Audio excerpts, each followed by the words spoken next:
A ver, a mediados del siglo XX, Chile vivió, una de las transformaciones más profundas y aceleradas de toda su historia. Y no hablamos solo de un cambio económico o político, ¿eh? Fue literalmente una reconfiguración total de cómo funcionaba la sociedad.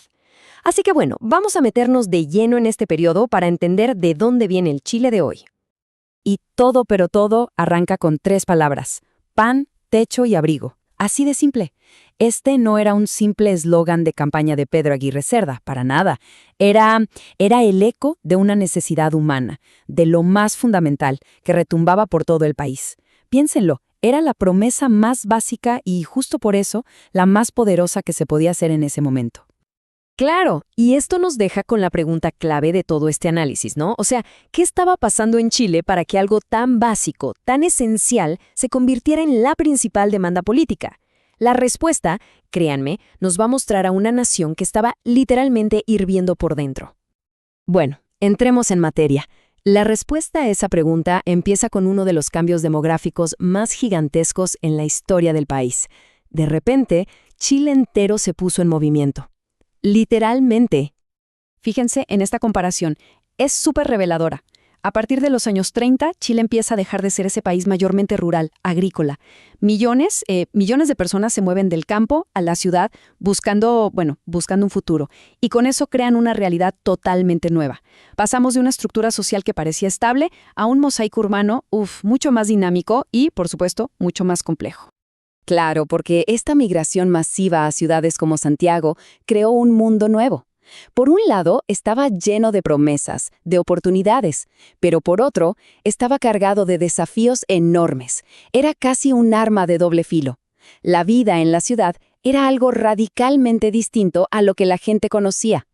El trabajo ya no era solo la tierra, el campo. De repente, la vida económica giraba en torno a las fábricas, sí, pero también al comercio en la calle, a los trabajitos informales, a las pegas temporales.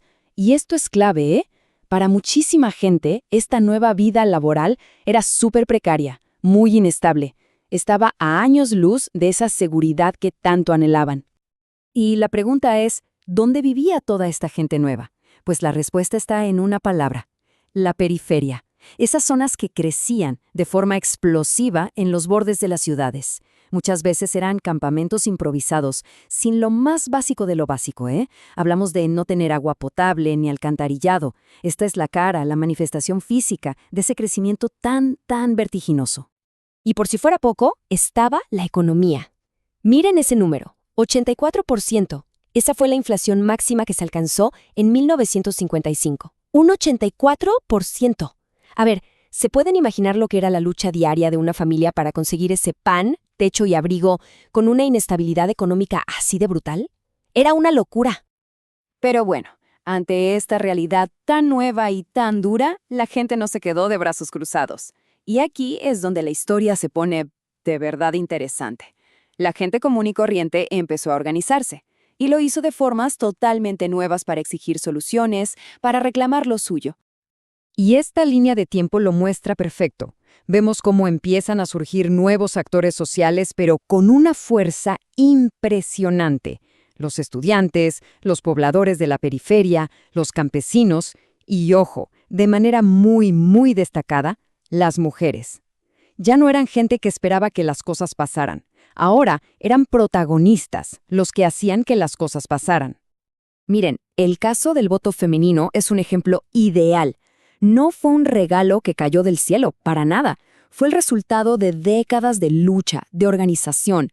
Desde ese primer paso, el voto municipal en 1934, hasta lograr el voto presidencial total en 1949, cada avance fue una victoria ganada a pulso, con muchísimo esfuerzo.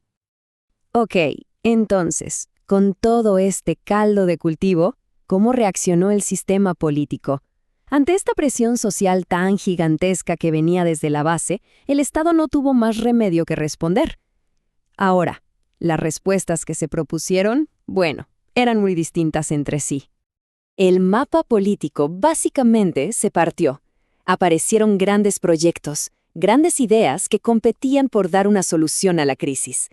Por un lado, los que querían mantener el sistema tradicional.